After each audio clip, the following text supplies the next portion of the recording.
The flames had already consumed half the barn when Clara Thompson burst through the wooden doors, her wedding dress smoking at the hem, and collided directly into the chest of a man who smelled like leather and sage. Frank Bennett had been racing toward the inferno, drawn by the screams and the orange glow that lit up the Arizona night sky like a second sunset. But he had not expected to catch an armful of terrified women dressed in cream-colored silk that was rapidly turning black with soot. She coughed violently against his shirt, her whole body shaking, and he wrapped his arms around her instinctively, pulling her away from the building as the roof began to groan and splinter.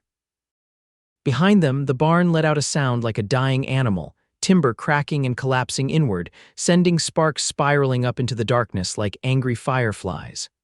"I have got you," Frank said, his voice steady even as his heart hammered against his ribs. "You are safe now." Clara could not speak yet, could only grip the front of his shirt with fingers that had gone white at the knuckles. Her lungs burned, her eyes watered, and every breath tasted like ash and fear. She had thought she was going to die in that barn, trapped by flames that had erupted so suddenly she had barely understood what was happening before the smoke was choking her. One moment she had been standing at the makeshift altar, about to marry a man she had never met in person, and the next, the world had turned to heat and panic. Frank half carried, half guided her further from the blaze, past the cluster of people who had formed a desperate bucket brigade from the well, though everyone could see it was far too late to save the structure. He brought her to the water trough near the corral and helped her sit on the edge, then dipped his bandana into the cool water and pressed it gently to her face. The gesture was so tender, so unexpectedly kind, that Clara felt tears spring to her eyes that had nothing to do with the smoke. "Breathe slow," he instructed, crouching before her so their eyes were level. His were a startling shade of gray-blue, like storm clouds over the desert, and they searched her face with genuine concern. "In through your nose if you can, out through your mouth." She tried to follow his direction, though each breath still felt ragged and insufficient. Up close, even through her watering eyes, she could see he was perhaps 26 or 27, with sun-darkened skin and dark hair that fell across his forehead. There was a scar along his jawline, thin and white with age, and his hands on her face were calloused but remarkably gentle. "The others," Clara managed to gasp out. "Were there others inside?" "No one else," Frank assured her quickly. "The guests were all outside when it started. You were the only one who did not make it out right away." Relief flooded through her, so intense it left her dizzy. She had heard screaming, had been certain that someone else was trapped, but perhaps it had only been the sound of her own voice, distorted by the roar of the flames. She looked past Frank's shoulder at the barn, which was now fully engulfed, collapsing in on itself in a spectacular display of destruction. Her wedding, her future. Everything she had traveled 2,000 miles to claim, gone in a matter of minutes. "My husband," she said suddenly, trying to stand. "Where is Henry? Is he hurt?" Frank's expression darkened slightly, but he kept his hands steady on her shoulders, keeping her seated. "Henry Colton is fine. He is over there, talking to the sheriff." Clara followed his gaze and saw a knot of men standing near the road, their faces illuminated by the firelight. She recognized Henry immediately, even though she had only met him in person 3 hours ago. He was a tall man with thinning brown hair and narrow shoulders, dressed in his best suit, and he was gesturing animatedly as he spoke. Even from this distance, she could see he looked more angry than concerned. "I should go to him," Clara said, though she made no move to rise. Something about Frank's presence felt like an anchor, solid and safe in a night that had turned chaotic. "You should stay here and catch your breath," Frank countered. "You nearly died. A few more minutes will not hurt anyone." He was right, of course. Her legs felt like water, and the world still had a strange, tilted quality to it, as though she were viewing everything through warped glass. She took the damp bandana from Frank's hand and held it to her face, breathing in the smell of clean water and cotton. Around them, the sounds of the dying fire filled the night, crackling wood, shouting voices, the nervous whinnying of horses being led to safety. "Thank you," Clara said finally, lowering the cloth to meet Frank's eyes again. "You saved my life."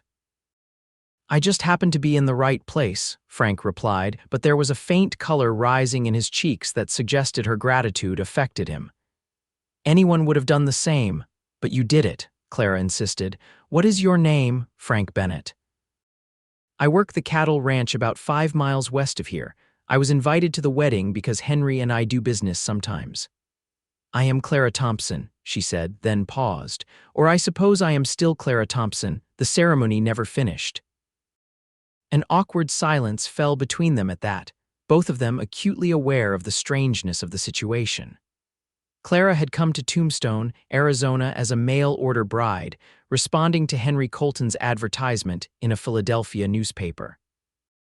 She had exchanged letters with him for 6 months, carefully constructing an image of him from his words kind, hardworking, looking for a good woman to help him build a life. In person, Henry had been polite but distant, and Clara had felt a creeping unease from the moment he had met her at the stage-coach station. Still, she had come all this way, had burned all her bridges in Philadelphia, had nowhere else to go. The wedding was supposed to be her new beginning. Now, looking at the smoldering ruins of the barn where that wedding was to have taken place, Clara felt unmoored, uncertain of what came next. Clara. A sharp voice cut through her thoughts, and she looked up to see Henry striding toward them, his face flushed and his eyes hard. There you are. I have been looking everywhere for you. Frank stood smoothly, putting himself slightly between Clara and Henry in a way that might have been accidental but felt deliberate. She nearly died in that fire, he said evenly. She needs a doctor to look at her. I can see she is fine, Henry snapped, barely glancing at Clara. The sheriff wants to ask her some questions about how the fire started. Clara felt Frank stiffen beside her. Are you suggesting she had something to do with it? I am not suggesting anything. But she was the last one in the barn, and the fire started right where she was standing. Henry's tone was cold, businesslike, as though he were discussing a broken fence or a lame horse rather than the woman he had been about to marry. That is ridiculous, Frank said, his voice dropping to something dangerous. She was the one who nearly died. If she had started the fire, why would she have stayed inside? I do not know. Maybe she panicked. Maybe it was an accident. Henry finally looked at Clara directly, and she saw suspicion in his eyes that made her stomach turn. Either way, the barn is gone, along with everything I had stored in it. That is $300 worth of equipment and supplies, not to mention the structure itself. Clara found her voice, though it came out rough and strained. I had nothing to do with the fire. One moment we were standing there, and the next, flames just erupted from the hay bales near the back. It happened so fast. Convenient, Henry muttered. Watch yourself, Frank warned, and there was no mistaking the threat in his tone now. For a moment, the two men stared at each other, and Clara had the sudden, vivid impression of two wolves circling, testing for weakness. Then the sheriff, a portly man with a magnificent mustache, hurried over and inserted himself between them. Now, gentlemen, no need for trouble. Henry, I have already told you, it looks like the fire started from a knocked-over lantern in the hay. Pure accident, these things happen. He turned to Clara with a much gentler expression. Miss Thompson, are you all right? That must have been terrifying. I am fine, thank you, Clara managed, though she was still trembling. Good. Well, I think the best thing is for everyone to go home and get some rest. Nothing more can be done here tonight. The sheriff clapped Henry on the shoulder. Sorry about your barn, Henry. Insurance should cover some of it. Henry's jaw worked silently for a moment, and Clara could see him struggling to contain his anger. Finally, he nodded curtly. Clara, get your things. We are leaving. Where are her things? Frank asked. At my house, where she was supposed to be going as my wife after the ceremony. Henry's emphasis on the last word was pointed. Clara felt trapped suddenly, caught between two men she barely knew in a town that was still unfamiliar with no clear path forward.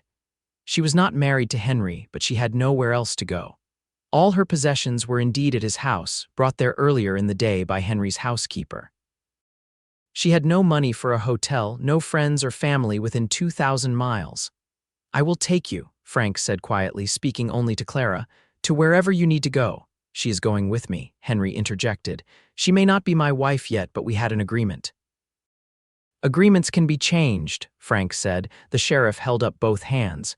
Gentlemen, please, Miss Thompson can make her own decisions. She is not property to be fought over. He looked at Clara. What would you like to do, miss? All eyes turned to her, and Clara felt the weight of the moment pressing down on her shoulders. She looked at Henry, who stood rigid with barely contained frustration, his eyes still holding that edge of suspicion and resentment. Then she looked at Frank, who watched her with those storm cloud eyes, his expression open and concerned, waiting for her decision without trying to force it. I need my belongings, Clara said carefully. If Mr. Colton will permit me to stay at his home tonight in a separate room, I would appreciate it. Tomorrow, when my head is clearer, we can discuss what happens next. It was a diplomatic answer, and she could see Frank did not like it, but he nodded acceptance. Henry looked somewhat mollified, though his expression remained sour. Fine, Henry said. My housekeeper will prepare the spare room, but we will talk in the morning about salvaging this arrangement. I did not pay for your train ticket and wait 6 months just to have you back out because of a little fire. The words stung, partly because of their callousness and partly because Clara knew he was right about one thing. She had entered into an agreement, and she had no easy way to extricate herself from it. She had sold everything she owned in Philadelphia to make this journey, fleeing a city where she had no prospects and too many painful memories. Going back was not an option. Frank reached out and took her hand briefly, squeezing it in a gesture of support that felt shockingly intimate given they had met less than an hour ago. If you need anything at all, my ranch is 5 miles west on the main road, Bennett Ranch. Anyone in town can tell you how to find it. Thank you, Clara whispered, and she meant it with every fiber of her being. Henry made an impatient sound and turned on his heel, clearly expecting Clara to follow. She did, though she looked back once at Frank, who stood watching her go with his hands shoved in his pockets and an unreadable expression on his face. The firelight cast wild shadows across his features, making him look almost dangerous, and Clara felt something shift in her chest, some recognition she could not name. The walk to Henry's house took 15 minutes, and he did not speak a single word to her the entire way. His home turned out to be a modest wooden structure on the edge of town, with a small porch and shuttered windows. Inside, it was clean but sparse, furnished with the bare necessities and nothing more. The housekeeper, a stern-faced woman named Mrs. Garrett, showed Clara to the spare room without comment, though her eyes were sharp and assessing. Left alone, Clara sat on the edge of the narrow bed and looked down at herself.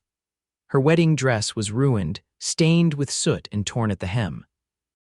Her hands were shaking again, the adrenaline that had carried her through the last hour finally draining away, leaving her hollow and exhausted. She thought about the fire, about those terrifying moments when she had been certain she would not escape, when the smoke had been so thick she could not see the door. She thought about Frank's arms around her, steady and strong, and his voice telling her she was safe. She barely knew him. She had no right to feel anything about him at all, and yet, Clara lay back on the bed without bothering to undress and stared at the ceiling, wondering what on earth she was going to do.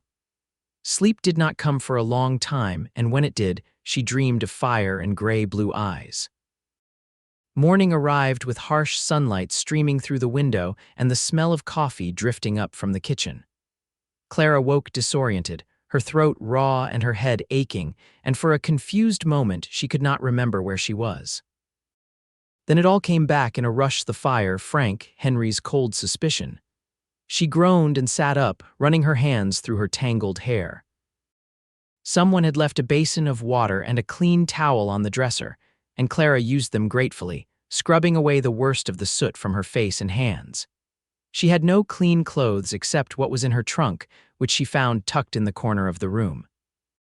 She pulled out a simple blue cotton dress and changed into it, leaving the ruined wedding gown in a heap on the floor. Downstairs, she found Henry and Mrs. Garrett at the kitchen table, eating breakfast in silence. Henry looked up when she entered, his expression unreadable. "Sit," he said, gesturing to an empty chair. "We need to talk."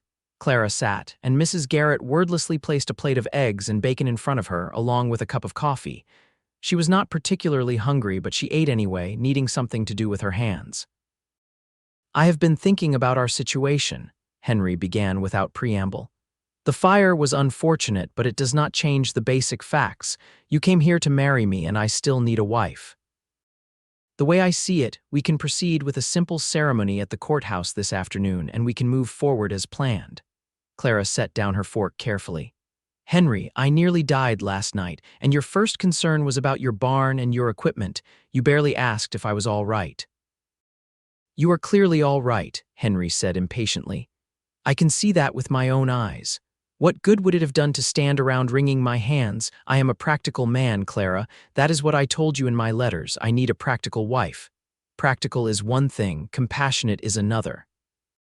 Henry's expression hardened. I suppose Frank Bennett was compassionate enough for you. The accusation hung in the air between them, ugly and pointed. Clara felt her temper flare, the first real anger cutting through her exhaustion and confusion. He pulled me out of a burning building and made sure I was not injured. Yes, he was compassionate. That is what decent people do. Decent people do not make eyes at other men's intended brides. We are not married, Henry. The ceremony never happened, and I have not made eyes at anyone. Even as she said it, Clara knew it was not entirely true, and the guilt must have shown on her face because Henry's expression turned triumphant. I knew it. You met him for 5 minutes, and you are already imagining yourself on his ranch instead of here with me. That is not fair. What is not fair is that I invested time and money into bringing you here, and now you want to back out because some cowboy played hero. Henry leaned forward, his voice dropping. Let me make something clear, Clara. You have no money, no family here, and nowhere to go. You need me, whether you want to admit it or not. So you can marry me this afternoon and have a home and security, or you can chase after Frank Bennett and see where that gets you. Which do you think is the smarter choice? He was right, and they both knew it. Clara had arrived in Tombstone with less than $10 to her name and no prospects beyond becoming Henry's wife. She could not afford a return ticket to Philadelphia, even if she wanted to go back, which she did not. The life she had left behind had been one of genteel poverty, living with a distant cousin who resented her presence and made sure Clara knew she was a burden. The promise of a fresh start, of a home of her own, had been irresistible. But sitting across from Henry now, seeing the calculating coldness in his eyes, Clara felt a deep sense of wrongness settle in her bones. This man did not love her. He might not even like her very much. He wanted a wife the way he might want a new plow or a sturdy horse, something useful to help him run his household and his business. There would be no warmth, no partnership, no joy. I need time to think, Clara said finally. You have until this afternoon, Henry replied. After that, I am withdrawing my offer. I will not sit around waiting while you daydream about other options. Clara pushed back from the table, her breakfast barely touched. Then I suppose I have some thinking to do. She left the kitchen and walked out onto the porch, breathing in the morning air. Tombstone was coming to life around her shopkeepers, opening their doors, horses and wagons moving along the main street, the sound of hammering from somewhere nearby. It was a rough town, still young and finding its footing, but there was an energy to it that Clara found appealing, or she would have under different circumstances. You all right, dear? Mrs. Garrett had followed her outside, wiping her hands on her apron. Up close, the housekeeper's stern face softened slightly into something more sympathetic. Honestly, I do not know, Clara admitted. Henry is not a bad man, Mrs. Garrett said carefully, but he is not an easy one either. His first wife died 3 years ago, fever took her, and he has not been the same since. I think he loved her very much, though he never showed it much even then. Now he just wants things to run smooth and efficient like a business. That is no way to live a marriage. No, it is not, Mrs. Garrett agreed, but it is what he is offering. You should know that before you decide. Clara nodded slowly. Thank you for your honesty. For what it is worth, that Bennett boy has a good reputation. His father built that ranch from nothing, and Frank has kept it running well since the old man passed. He is fair with his workers, pays his debts, and I have never heard a bad word about his character. Mrs. Garrett gave Clara a shrewd look. Of course, a good reputation does not put food on the table if you have got no formal arrangement with him. I know, Clara said softly. Mrs. Garrett patted her shoulder and went back inside, leaving Clara alone with her thoughts.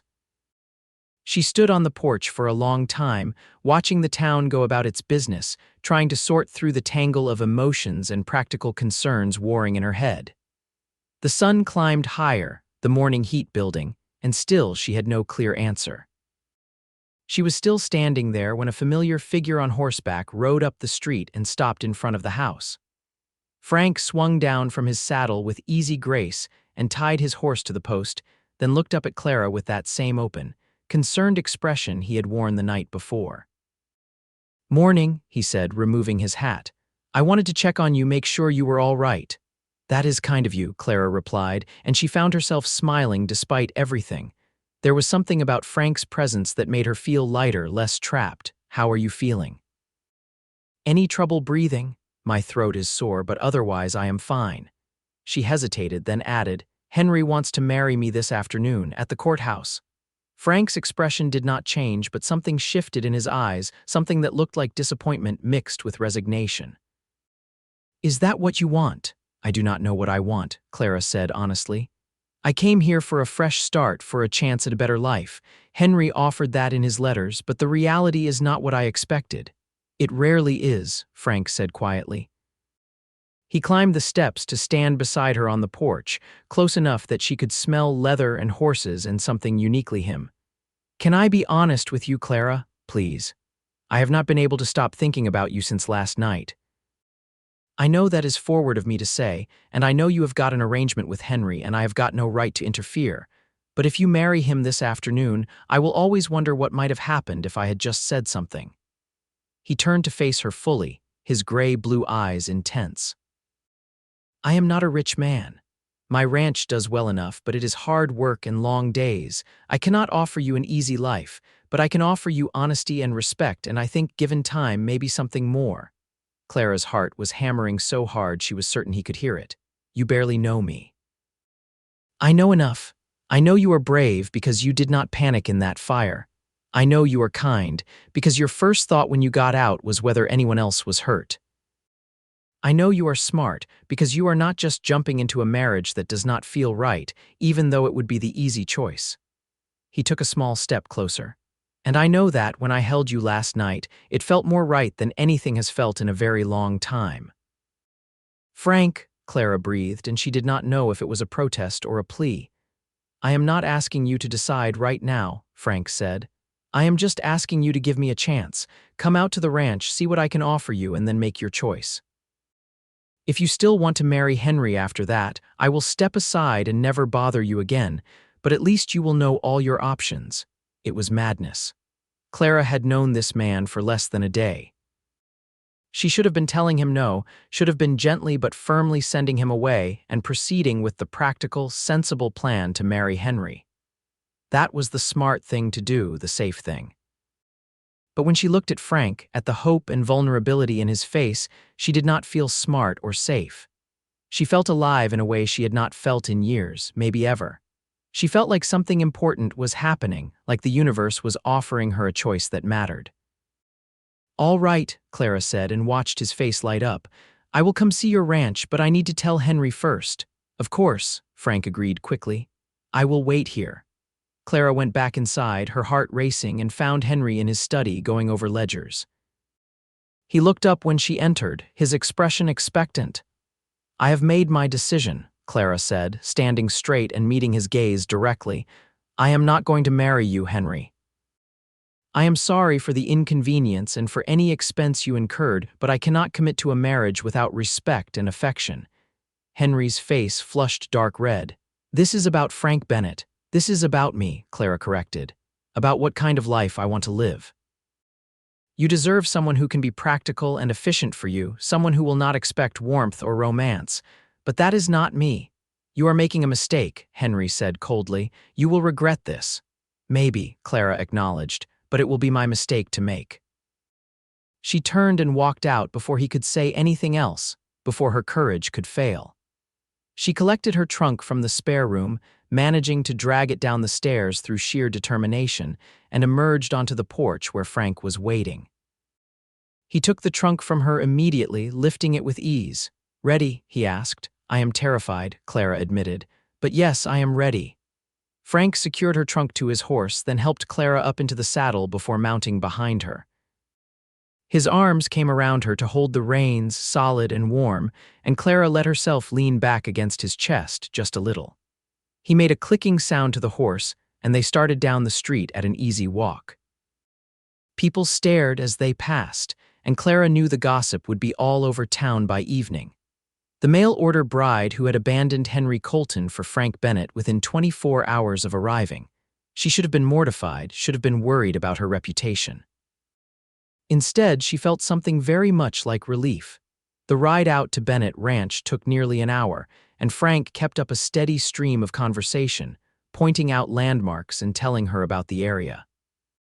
He spoke about his cattle, about the seasonal rhythms of ranch work, about his plans for expanding the herd. He spoke about his father, who had died 4 years ago, and his mother, who had passed when he was young. He spoke about the challenges of running a ranch alone, about how much help it required and how hard it was to find good, reliable workers. Clara listened, asking questions, and gradually the tight knot of anxiety in her chest began to loosen. Frank spoke to her like an equal, like her opinions mattered, and there was none of the calculating assessment that had characterized every interaction with Henry. This felt like the beginning of a genuine friendship, and underneath that something else, something warm and promising.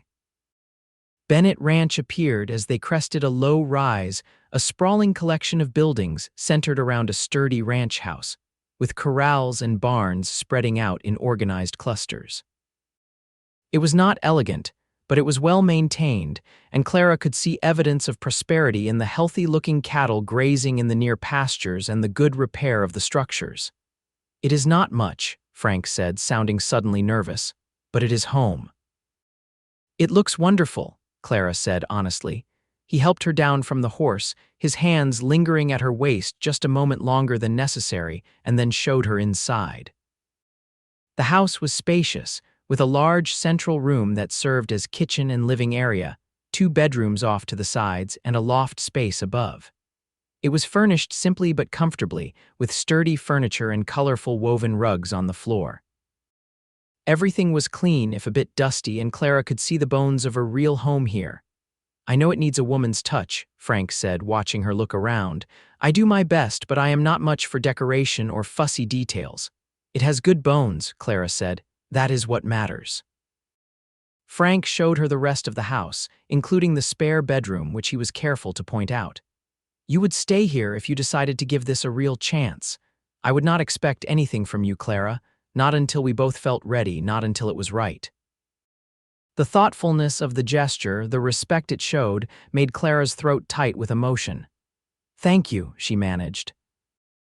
They spent the rest of the day together, and Frank showed her around the ranch, introducing her to his 3 ranch hands, a grizzled older man named Pete, and 2 younger men, brothers named Sam and Jake. All 3 tipped their hats to her respectfully, and she caught Pete giving Frank an approving nod when he thought they were not looking. Frank showed her the cattle, the vegetable garden that was struggling from neglect, the chicken coop that needed repairs. He was honest about the work, about the early mornings and the long days, about the way droughts and disease and market prices could make or break a season. But he was also clearly proud of what he had built, and Clara found his enthusiasm infectious. As the sun began to set, painting the sky in shades of orange and pink, they sat on the porch of the ranch house and Frank made them coffee in a battered pot. They drank in companionable silence for a while, watching the last light fade from the sky. "Can I ask you something?" Frank said eventually, "Of course." "Why did you come west? What were you running from?" Clara considered deflecting, then decided he deserved honesty. "I was not running so much as escaping. My parents died when I was 19, and I had to go live with my mother's cousin in Philadelphia. She took me in out of duty, not love, and she made sure I knew it every day. I tried to find work, but there was not much available for a woman with no special skills. I was being courted by a man who was twice my age and had already buried 2 wives, and my cousin was pressuring me to accept his proposal because she wanted me out of her house." Clara took a sip of coffee. "When I saw Henry's advertisement, it felt like a lifeline.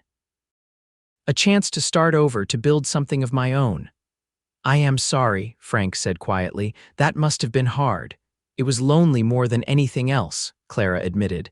I felt like I did not matter to anyone, like I was just taking up space in the world. Frank set down his coffee cup and turned to face her fully. You matter, Clara. I have known you less than a day, and I can already tell you that you matter a great deal. The sincerity in his voice made her breath catch. How can you possibly know that? Because of the way you have looked at everything today. Not with judgment, but with possibility. Because you ask thoughtful questions and you listen to the answers. Because you laugh at my bad jokes and you are not afraid to tell me when you disagree with something I have said. He reached out and took her hand, his thumb brushing across her knuckles. Because when I look at you, I see someone worth knowing, worth cherishing. Clara felt tears spring to her eyes, unexpected and overwhelming. No one had ever spoken to her like that, had ever made her feel seen in quite that way. Frank, I do not want to rush into anything. I just walked away from one near marriage. I need time to be sure. I know, Frank said, and I am not asking you to marry me tomorrow. I am just asking you to stay, to give us a chance to see what this could be. You can have the spare room for as long as you need it. No pressure, no expectations. Just time to figure out if this feels right to you too. It was more than Clara had dared to hope for. A place to stay, a chance to breathe and think, and the company of a man who made her feel safe and valued. All right, she said. I will stay, for a little while at least. Frank's smile was like sunrise, bright and warm and full of promise. That is all I ask. That night, Clara lay in the spare bedroom and listened to the unfamiliar sounds of the ranch cattle lowing in the distance, the creak of wood settling, the whisper of wind across the plains. She was acutely aware of Frank in the next room, separated from her by only a thin wall. But instead of feeling uncomfortable or threatened, she felt strangely peaceful. For the first time since leaving Philadelphia, she felt like she had made the right choice. The days that followed developed into a rhythm that felt natural and right. Clara woke early, as Frank did, and they would have breakfast together before he headed out to work. She spent her days making improvements to the house, mending curtains, scrubbing floors, organizing the kitchen. She tended the struggling vegetable garden, coaxing life back into neglected plants. She repaired the chicken coop and was rewarded with fresh eggs. She cooked meals that filled the house with good smells, and Frank always thanked her like she had given him something precious. In the evenings, they would sit on the porch and talk. Frank told her stories about growing up on the ranch, about his father's stern but fair guidance, about learning to ride and rope and brand. Clara told him about Philadelphia, about the books she loved to read, about her mother's garden that had been her favorite place as a child. They discovered shared tastes in music and poetry, a mutual love of storms, and a tendency toward stubbornness that made them both laugh. Sometimes Frank would play his guitar, old folk songs and ballads, his voice rough but pleasant.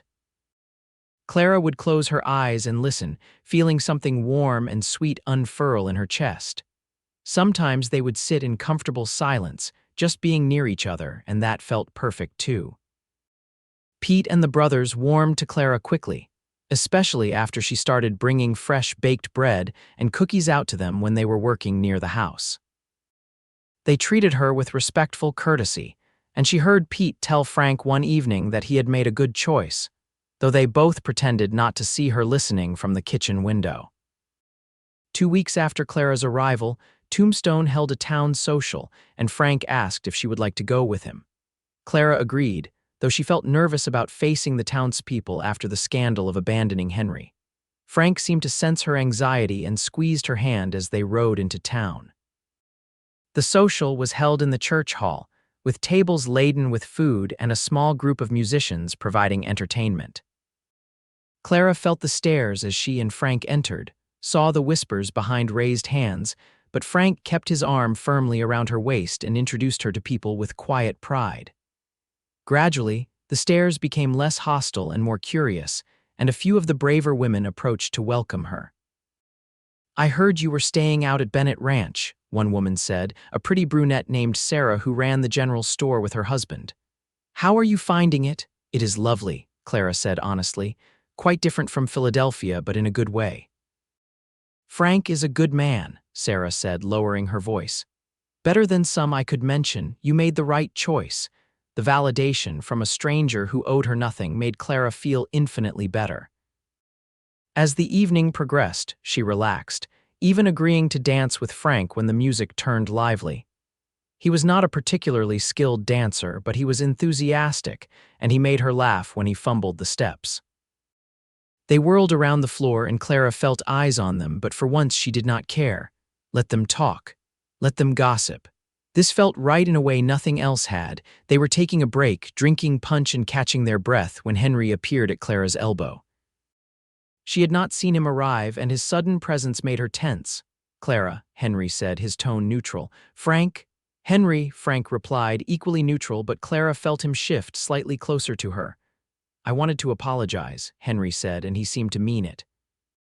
"For the things I said when you left. You were right. I was thinking more about my barn than about your well-being, and that was wrong of me." Clara blinked in surprise. "Thank you, I appreciate that. I also wanted to say that I have found someone else. Another woman from Tucson. We have been corresponding, and she will be arriving next month." Henry glanced between them. "I hope there are no hard feelings." "None at all," Clara said, meaning it. "I hope you will be very happy together." Henry nodded, looking relieved, and moved away into the crowd. Frank let out a breath and grinned at Clara. "Well, that went better than expected." "Much better," Clara agreed, feeling another weight lift from her shoulders. As the weeks turned into months, Clara found herself settling into life at the ranch in ways she had never imagined possible.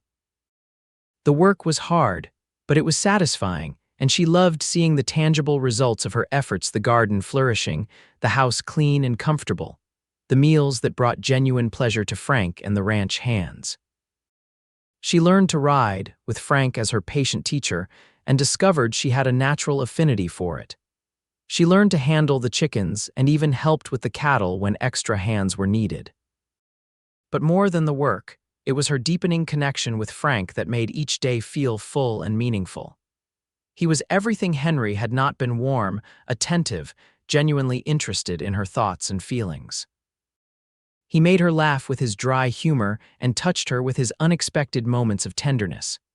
He brought her wildflowers he found on his rides and listened with genuine interest when she talked about the books she had brought with her from Philadelphia. Slowly, carefully, they grew closer. A touch on the hand became holding hands. Sitting near each other became sitting with her head on his shoulder. Good night wishes became lingering at bedroom doors, neither quite willing to part.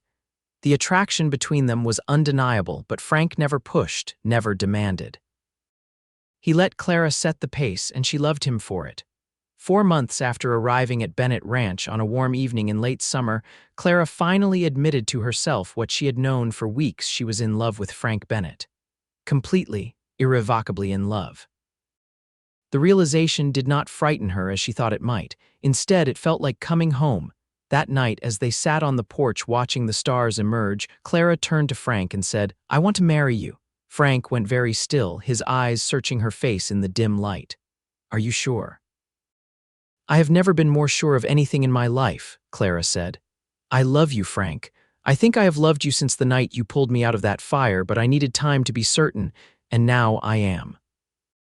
Frank's smile was radiant, and he cupped her face in his hands with a gentleness that made her heart ache. "I love you too, Clara. I have loved you from the moment you looked up at me with soot on your face and fear in your eyes, and you still found the strength to thank me. You are the strongest, kindest, most remarkable woman I have ever known." He kissed her then, soft and sweet and full of promise, and Clara melted into him, wrapping her arms around his neck. The kiss deepened, becoming something more urgent, and when they finally pulled apart, both were breathing hard. "Marry me tomorrow," Frank said, his forehead pressed against hers. "I do not want to wait another day." "Tomorrow," Clara agreed, laughing breathlessly. "Yes, let us get married tomorrow." They rode into Tombstone at dawn and were married by the Justice of the Peace in a simple ceremony with Pete, Sam, and Jake as witnesses. Clara wore a new blue dress that Sarah from the general store had helped her pick out, and Frank wore his best suit and looked so handsome it made Clara's breath catch. There was no fire this time, no disaster, just quiet joy and the beginning of a life they would build together. Their wedding night was tender and passionate, all the careful restraint of the past months finally released. Frank was gentle with Clara, attentive to her needs and her pleasure, and she discovered that intimacy with someone you truly loved was a revelation. They came together with laughter and sighs, learning each other's bodies and hearts, and afterward lay tangled in each other's arms, talking until dawn. The months that followed were the happiest of Clara's life. She and Frank fell into an easy partnership, working side by side to run the ranch, making decisions together, supporting each other through challenges and celebrating successes. The ranch prospered under their joint management, and they began to make improvements, expanding the herd, building a new barn, hiring additional help. Clara became a fixture in Tombstone society, making friends among the other ranch wives and townswomen. She joined the Ladies' Aid Society and helped organize fundraisers for the new schoolhouse. She wrote long letters to an old friend in Philadelphia, describing her new life in glowing terms, and was gratified when her friend wrote back expressing envy at Clara's happiness. But the greatest joy came a year and a half after their marriage, when Clara discovered she was pregnant. She told Frank over breakfast one morning, simply and directly, and watched his face transform with wonder and delight. "A baby," he said, his voice hushed with awe. "We are going to have a baby." "We are," Clara confirmed, laughing at his expression. Frank came around the table and pulled her into his arms, holding her like she was something infinitely precious. "I love you," he murmured into her hair. "I love you so much, Clara." "I love you too," she whispered back. "So much." The pregnancy was not easy. Clara suffered from terrible morning sickness in the early months, and Frank hovered anxiously, making her tea and fetching whatever food she thought she might be able to keep down. As she grew larger, the summer heat became oppressive, and there were days when she could do little but sit in the shade and try to stay cool. But through it all, Frank was there, supportive and loving, and Clara never once regretted her decision to stay. Their son was born on a crisp October morning, after a long labor that had Frank pacing the floor like a caged animal while the midwife and Sarah attended to Clara. When he finally heard the baby's cry, he burst into the bedroom, his face white with anxiety. "Is she all right?" "Is the baby all right?" "We are both fine," Clara said, exhausted but radiant, holding their son against her chest. "Come meet your son." Frank approached slowly, as if afraid he might break something, and looked down at the tiny, red-faced baby with an expression of such profound love that Clara felt tears spring to her eyes. "He is perfect," Frank breathed. "Absolutely perfect." They named him Thomas after Frank's father, and he became the center of their world. Frank was a devoted father, rising in the night to help with feedings, changing diapers without complaint, spending hours just watching Thomas sleep. Clara would often find them together, Frank talking to Thomas in a low, soothing voice about the ranch and the cattle and all the things he would teach his son when he was older. Life settled into a new rhythm, busier and more chaotic but infinitely richer. Thomas grew from a tiny, helpless infant into a chubby, laughing baby who clearly adored his parents. The ranch continued to prosper, and Frank and Clara began talking about building a larger house, something they could raise a family in. "How many children do you want?" Frank asked one evening as they sat on the porch watching Thomas play with a wooden horse Frank had carved for him. "At least 2 more, Clara said. "I do not want Thomas to be an only child. Siblings are important." "I agree," Frank said, pulling her close. "A house full of children sounds perfect to me." 2 years later, their second son, William, was born, and 2 years after that, their daughter, Grace. The house Frank built to accommodate their growing family was a sprawling, 2-story structure with a wide porch and room for everyone. Clara filled it with warmth and laughter, with home-cooked meals and bedtime stories and traditions that became the foundation of their family life. Thomas grew into a serious, thoughtful boy who loved the ranch and followed his father everywhere. William was more adventurous, always getting into mischief and making everyone laugh. Grace was sweet and curious, with her mother's dark hair and her father's gray-blue eyes, and both her parents and brothers were utterly devoted to her. The years passed, marked by the changing seasons and the milestones of their children's lives. First words and first steps, first days at the new schoolhouse, first rides on their own horses. There were challenges too, a particularly brutal winter that killed part of the herd, a drought that tested everyone's resilience, illnesses and injuries, and the inevitable heartaches that came with life. But through it all, Frank and Clara faced everything together, their love deepening with each passing year. On their 10th wedding anniversary, Frank took Clara back to the spot where he had first pulled her from the burning barn. The old foundation was still visible, now overgrown with grass and wildflowers, a faint scar on the landscape. "Do you ever regret it?" Frank asked, holding her hand. "Staying with me instead of marrying Henry?" Clara looked at him in genuine surprise. "Not for a single second." "That fire was the best thing that ever happened to me, Frank. It brought me to you." "I think about that night sometimes," Frank admitted. "How close I came to never knowing you, if I had arrived a minute later, if you had not made it out, if you had decided to marry Henry anyway." He shook his head. "I thank God every day that things worked out the way they did."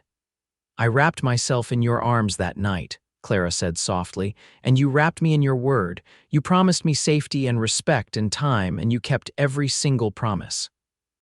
You gave me everything I ever wanted and things I did not even know I needed." Frank pulled her close and kissed her, deep and sweet, and Clara felt the same flutter in her stomach that she had felt that first night, that first kiss. Some things never changed, never faded. Some loves only grew stronger with time. They walked back to their home together, hand in hand, and found their children playing in the yard, Thomas teaching William how to rope a fence post, Grace sitting in the grass making chains from dandelions. The ranch sprawled around them, prosperous and well-maintained, a testament to years of hard work and shared dreams. The sun was setting, painting the sky in shades of orange and pink, just like it had that first evening Clara had spent at the ranch. "This is everything I ever wanted," Clara said, watching her family with tears in her eyes. "This life, this place, you, everything." "Me too," Frank said, his arm around her waist. "Me too." As twilight deepened and the first stars appeared, they called their children inside for dinner. The house glowed with warm light, and laughter spilled out through the open windows. Inside, they would sit around the table Frank had built with his own hands, in the house they had filled with love, and they would share a meal and stories of their day. Later, after the children were in bed, Frank and Clara would sit on the porch as they always did, talking quietly or simply enjoying the peace of the evening. They would watch the stars and listen to the night sounds of the ranch, and they would hold hands like they had held hands that very first evening when everything was new and uncertain and full of possibility. Clara Thompson Bennett had come to Arizona as a mail-order bride, fleeing a burning barn and an uncertain future. She had been caught by a cowboy who wrapped her in his arms and gave her his word, and in doing so, had given her everything she never knew she needed. She had found home in the most unexpected way, in the most unexpected place, with the most extraordinary man. And every single day, she was grateful beyond measure for the fire that had led her to Frank, for the courage to choose love over security, for the life they had built together from nothing but hope and determination, and a love that had started in a moment of crisis and grown into something that would last a lifetime. Years continued to pass in their comfortable rhythm, and the Bennett Ranch became known throughout the region as one of the most successful and well-run operations in the territory. Thomas took over more and more responsibilities as he grew into a capable young man, showing his father's natural gift for ranching. William discovered a talent for horse training and began building a reputation that brought buyers from as far away as Texas. Grace proved to have her mother's head for figures and kept the ranch's accounts with meticulous precision. Frank and Clara aged together gracefully, their love maturing into something even deeper and more profound than those early passionate years. They knew each other completely now, could communicate with a glance, finish each other's sentences, anticipate needs before they were spoken. They had weathered storms, both literal and figurative, had celebrated triumphs and mourned losses, and through it all, their partnership had remained unshakable. On their 20th anniversary, the family threw them a celebration that brought neighbors from miles around. The party lasted late into the night, with music and dancing and more food than anyone could possibly eat. Clara stood in the midst of it all, watching Frank laugh with old friends, watching their children move through the crowd with easy confidence, and felt such overwhelming gratitude that it brought tears to her eyes. Sarah, her friend from the general store, now graying and grandmother herself, appeared at Clara's elbow with 2 glasses of punch. "Happy anniversary, dear. 20 years, that is quite an accomplishment." "It does not feel like 20 years, Clara said honestly. "It feels like no time at all and also like forever, if that makes sense."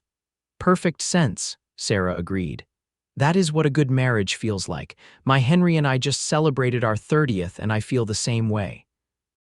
Clara smiled at the mention of Henry, Sarah's husband, and coincidentally sharing a name with the man Clara had almost married. That Henry Colton had indeed married his bride from Tucson, and they had moved away from Tombstone some years ago.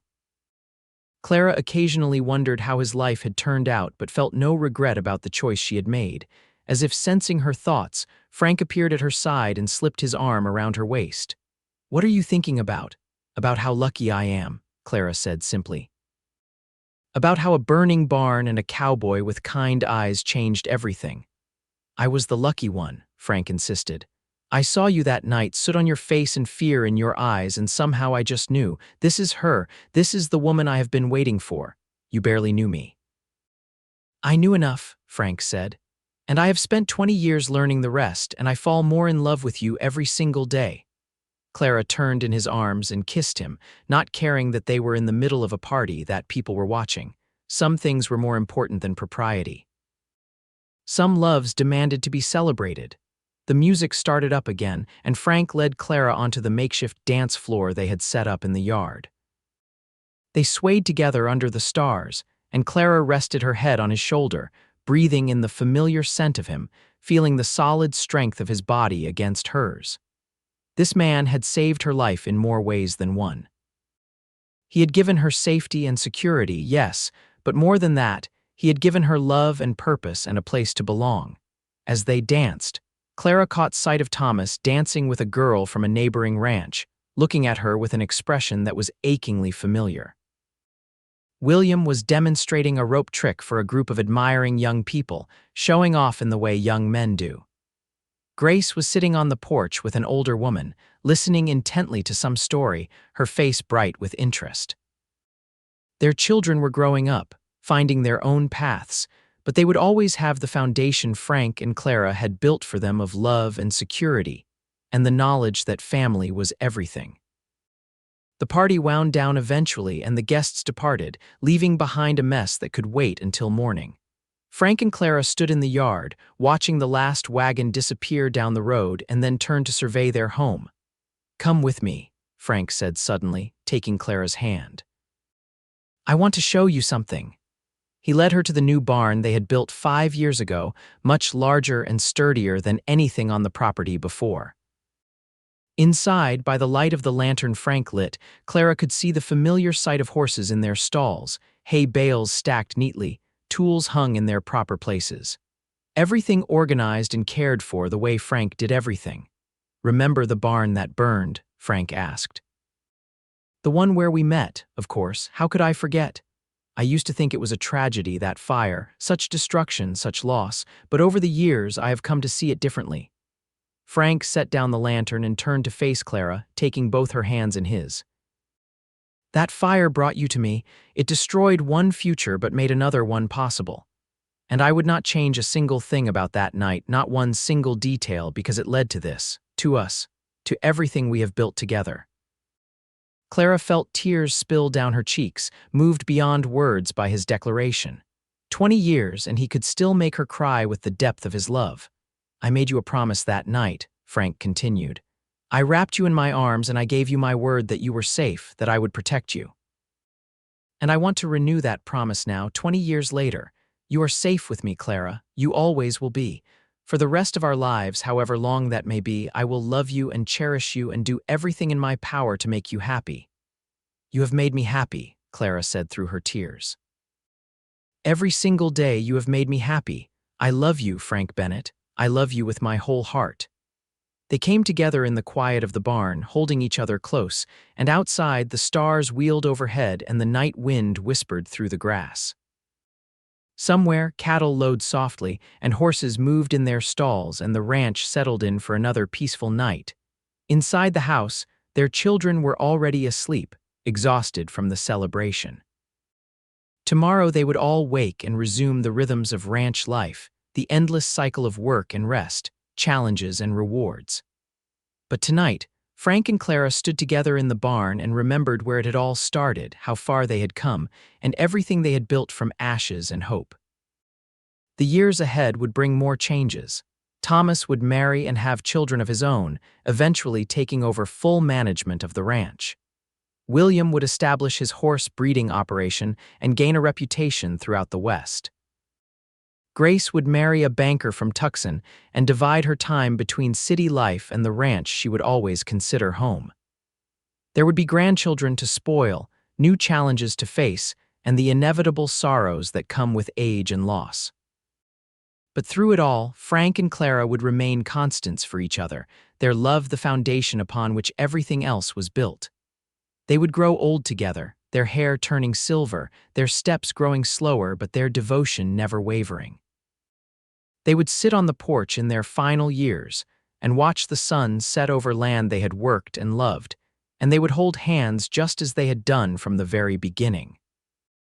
And when people asked Clara about how she met her husband, she would smile and tell the story of the burning barn, of the cowboy who wrapped her in his arms and gave her his word, of the choice she made to trust love over security. She would tell it as a love story, which is what it was, from the very first moment to the very last. The Bennett Ranch would remain in the family for generations, a testament to what Frank and Clara had built together. Their grandchildren and great-grandchildren would walk the same land, tend the same herds, and live in the house that had sheltered so much love. And they would tell the story of how it all began, with a fire and a cowboy and a brave woman who chose love when it would have been easier to choose safety. But that was all in the future.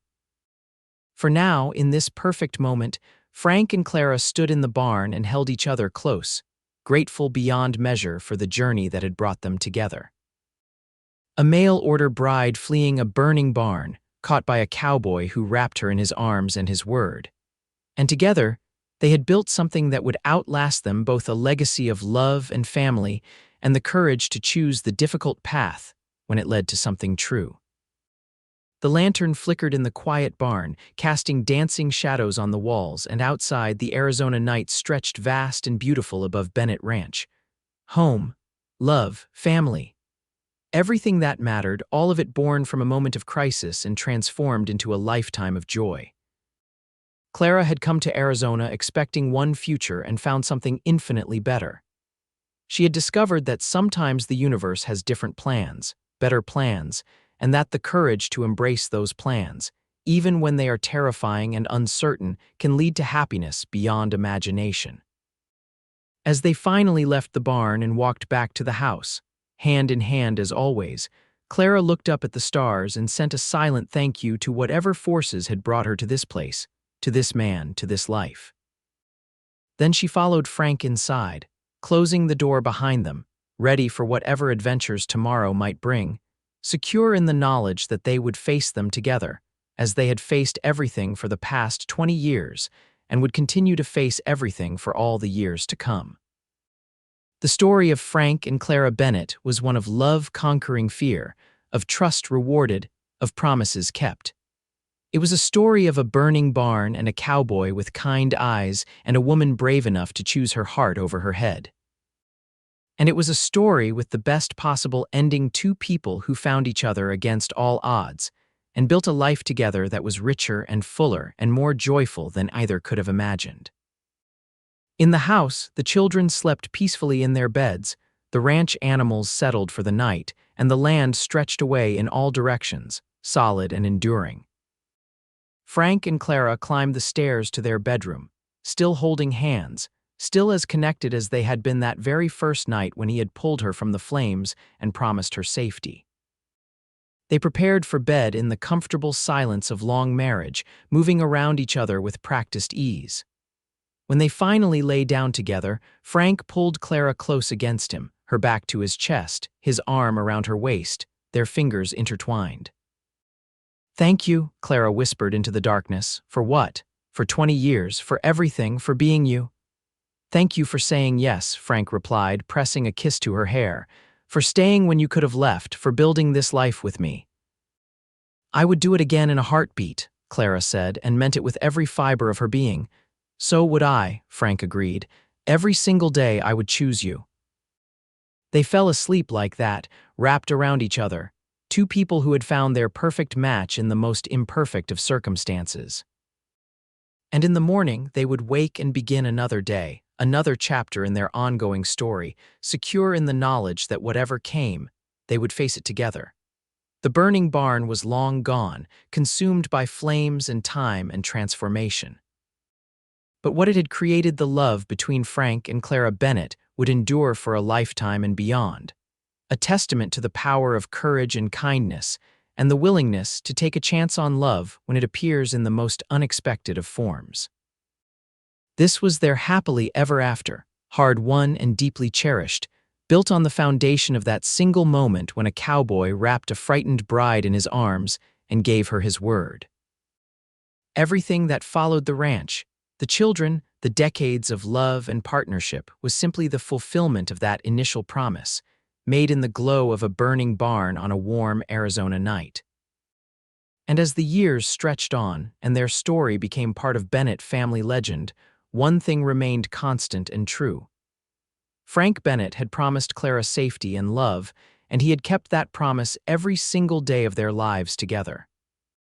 His word, given freely in a moment of crisis, had become the cornerstone of something beautiful and lasting and entirely real.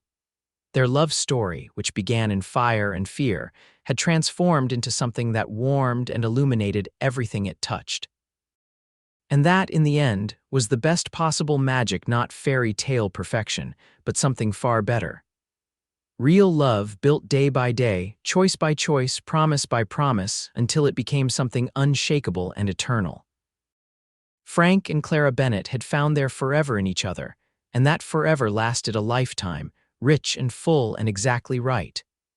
The burning barn had been a beginning, not an ending, and what grew from those ashes was a love story worthy of the ages, simple, profound, and absolutely true.